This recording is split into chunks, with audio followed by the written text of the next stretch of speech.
I mean, I want you to think for a second about how we usually view leadership, in our modern world. Like, Mm. when you hear the word leadership, what actually comes to your mind? Right, it's almost always treated as, like, exclusively adult territory. Exactly. For most of us, we treat it almost like an app you just download into your brain around age 25 or 30.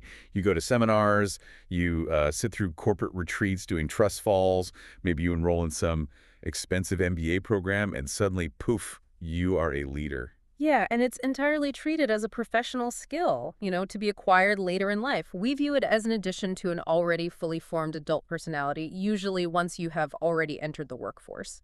But, like, what if we have that completely backward? What if great leaders aren't born with it, and they definitely aren't suddenly created in a weekend corporate workshop? Right, what if it's much earlier than that? Exactly.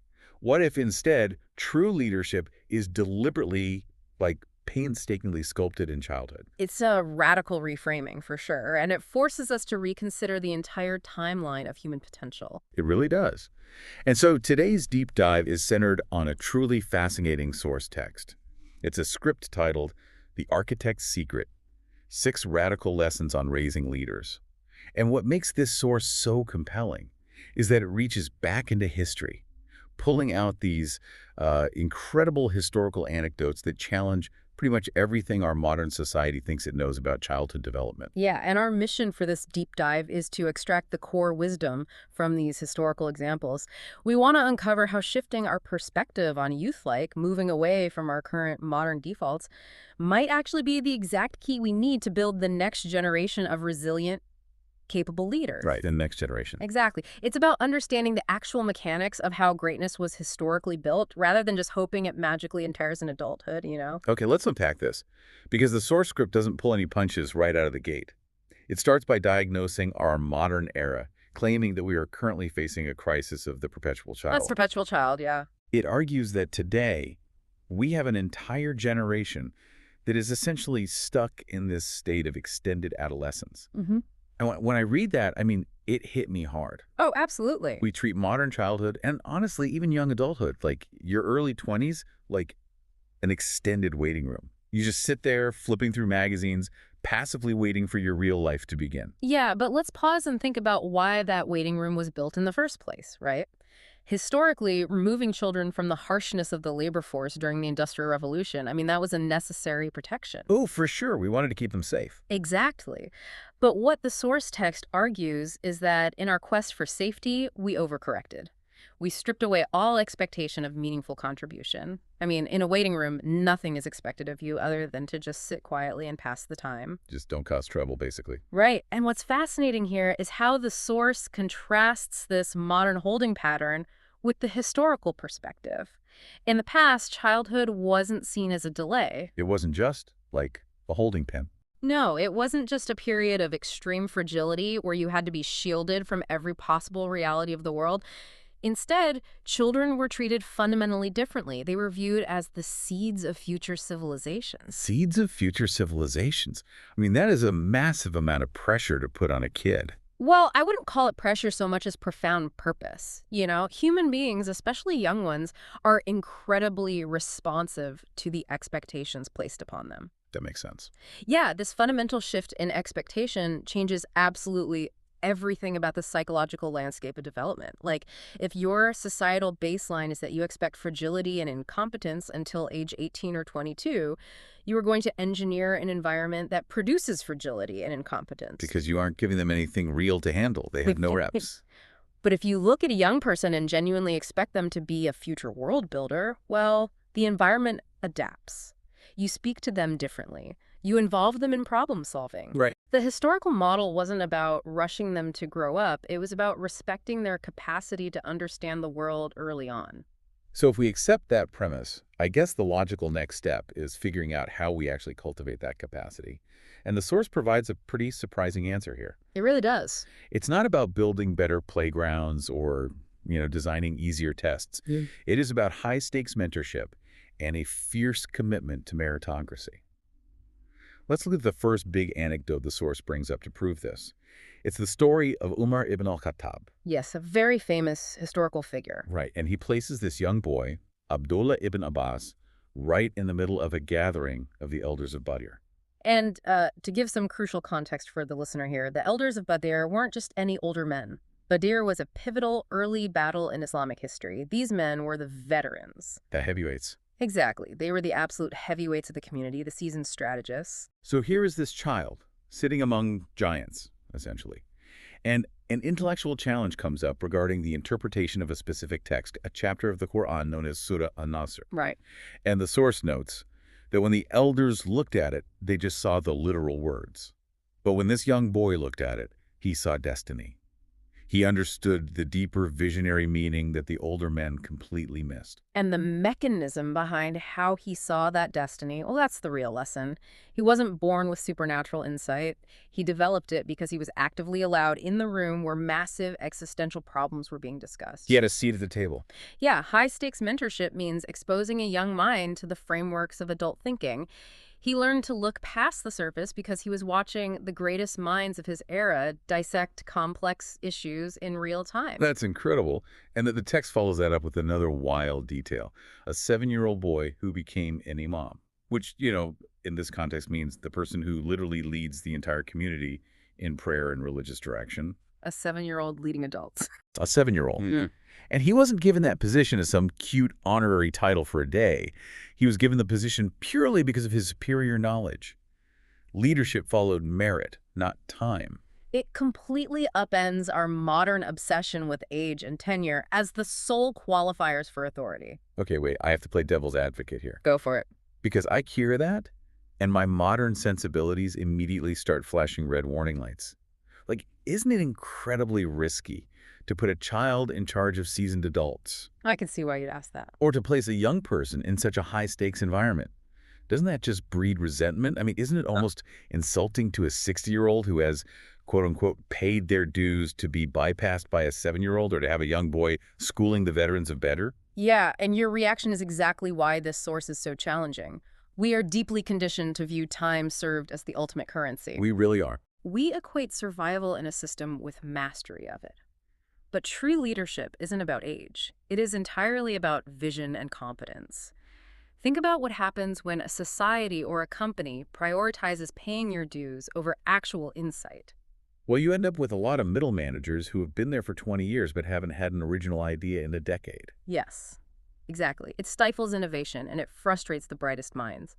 The historical paradigm the text outlines was a true meritocracy of knowledge. A meritocracy of knowledge. If a 7-year-old genuinely knows more about a specific, crucial subject than a 70-year-old, then the 7-year-old is the authority in that specific context.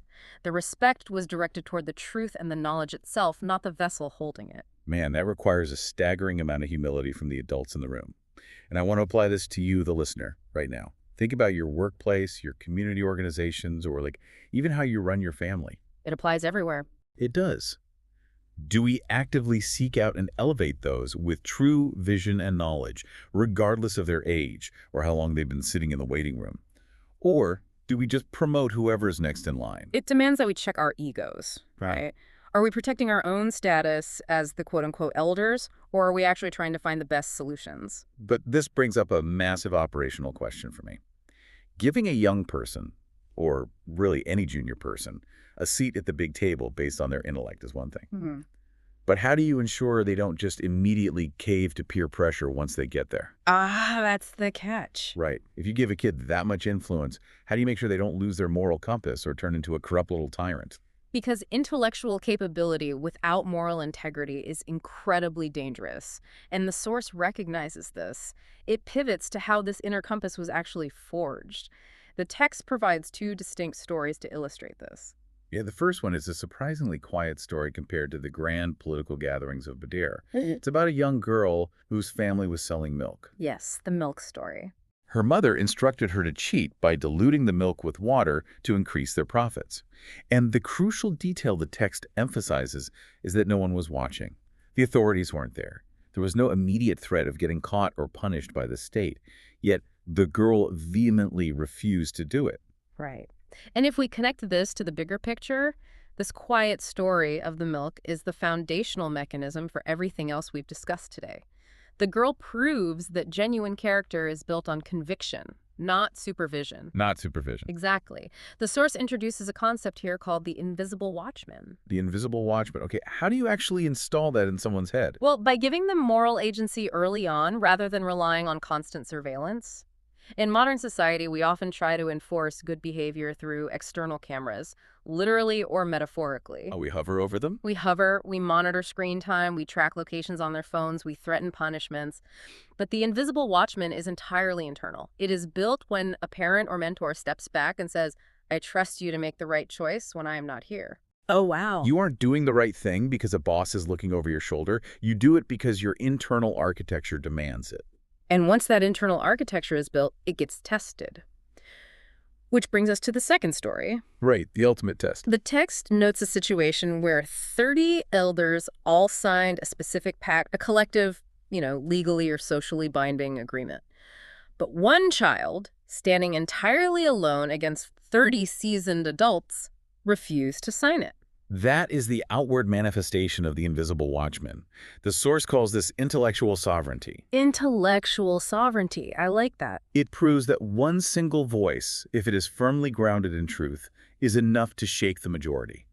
The child didn't need a coalition. The child didn't need 30 other kids to back them up to feel secure in their opinion. The truth itself was the anchor. Here's where it gets really interesting to me. I think about integrity kind of like a structural load-bearing beam in a house. Okay, I see where you're going with this. Like, when you're just looking at a house from the outside on a sunny afternoon, you can't see the load-bearing beams. They are completely invisible, buried behind the drywall. You might assume the house is strong, but you don't actually know. Right, you're just guessing based on the exterior. Exactly. Yeah. But the moment you put immense weight on that house, like a massive snowstorm on the roof, or, in the case of this child, the crushing social pressure of 30 respected elders demanding conformity, well, you find out instantly if that house is going to stand firm or if it's going to splinter into a million pieces. That's a perfect analogy. The invisible beam is the invisible watchman. The pressure from the elders is the test of the beam. What the historical text is arguing is that in a healthy society, you don't just build houses and cross your fingers hoping they don't collapse when it snows. Right, hoping for the best. You actively engineer the load-bearing beams from day one. You train the child to possess that intellectual sovereignty. Walk me through that, though, because standing up to 30 elders, that requires an immense, almost terrifying amount of courage. How do we cultivate that level of fearlessness without accidentally breeding arrogance? That's the million-dollar question. Because there's a very fine line between a child who bravely speaks the truth to power and an entitled brat who just refuses to listen to anybody. Absolutely. And the source text anticipates that exact tension. It explores the crucible of character, focusing specifically on how courage and discipline must intersect. It provides a vivid example involving Caliph Umar again. And we really need to emphasize the stakes here. Caliph Umar wasn't just a strict politician. He was the towering head of an expanding empire. Very true. He literally had armies at his command. History remembers him as a deeply commanding, physically imposing figure. Grown men trembled when they had to speak to him. So the text describes a scene where kids are playing and Umar approaches. All the other children scatter and run away in absolute fear. Which is a completely natural reaction. Totally natural. But one boy just stands his ground, perfectly still. Umar walks up to him and asks, "Why didn't you run away with the others?" And the boy looks up at the leader of the empire and says, "I did not commit a crime to fear you." Wow. That response is breathtaking because of its pure logic. The boy wasn't being defiant for the sake of being defiant. Right. But how do we get that boy today? Like, how do we strike that balance? We have to look at the specific language the source uses to decode the mechanism here. The text describes this boy's state as possessing confidence without insolence. Confidence without insolence. Yes, this is the golden ratio. It represents having profound respect without being paralyzed by fear and having deep personal dignity without tipping into arrogance. So it's about untangling fear from respect. Exactly. The boy respected the caliph's authority, but his ultimate respect was for the truth of his own innocence. He didn't run because logic dictated he had no reason to. He hadn't broken a rule, the road wasn't blocked, so why run? That makes total sense. To teach this, you have to separate fear from respect. If a child or an employee only obeys you out of fear of your temper, you are breeding cowardice, not respect. When the scary thing is gone, their obedience vanishes. Which brings us to the final piece of the puzzle. discipline. Right. The text gives the example of a future caliph who, in his youth, faced strict correction. But instead of being broken by this discipline, the text notes he stood, composed, and became refined. So if I'm a manager listening to this, or a parent, how do I apply discipline without crushing a person's spirit? Well, this raises an important question, and the source explicitly states a philosophy that we have largely lost today. Discipline was not humiliation. It was construction. Not humiliation, but construction. Okay, explain the difference in action. What does that actually look like? Think about it this way. Humiliation attacks the identity. It is wielding discipline as a tool to put someone in their place, to assert dominance, or, to make them feel small. Like saying you're useless. Exactly. It sounds like you are careless, you are a bad kid, you are a terrible employee. When you do that, you shatter the load-bearing beam of their confidence. It breeds resentment and ultimate fragility. But construction? Construction attacks the flaw, not the person. It is using discipline as a chisel to carefully chip away the rough edges to reveal the masterpiece underneath. I love that. Yeah, it sounds like your action in this instance was incorrect, and here are the consequences. Now, how do we fix this so you can step into the capability I know you have? Man, this raises an important question for you listening right now. When you have to correct someone in your life, what is your underlying goal? Trying to make yourself feel powerful by making them feel small? Or is the dynamic genuinely designed to construct and build them up? Because if the goal is construction, then facing a correction isn't a threat to the receiver's identity. It's just a necessary, expected part of the building process. Right, it's just feedback. Exactly. They can stand composed, just like that future caliph, because they know the discipline is serving their ultimate potential, not attacking their inherent worth. This is how you forge leaders who can handle the immense weight of responsibility without cracking under the pressure. So what does this all mean? We've traveled through these really striking historical anecdotes, looking at development not as a waiting room, but as a launch pad. We've seen that great leaders are absolutely not raised with comfort. No, they're not. As the source material so clearly outlines, they are sculpted. They are built through a very intentional combination of profound purpose, giving them the internal architecture of the invisible watchman, promoting them based on the merit of their vision rather than their age, and refining them through constructive discipline rather than humiliating punishment. And the historical text leaves us with a concluding challenge, a question that cuts right to the heart of our modern society. It asks, are we raising comfort seekers or are we raising world shapers? The inescapable truth presented by history is that the future does not belong to those who are simply entertained. It belongs entirely to those who are trained. The future belongs to those who are trained.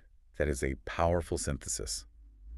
As we wrap up this deep dive, I want to extend the philosophy of this source material past, just how we raise the next generation.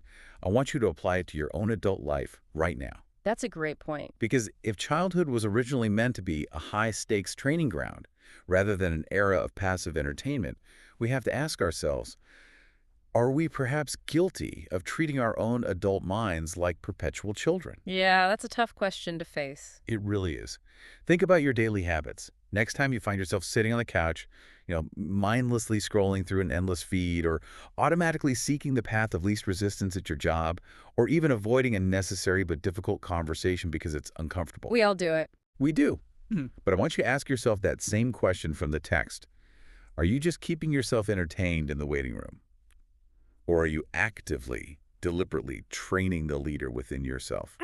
That's the real challenge. It is. Thank you so much for joining us on this deep dive. We'll see you next time.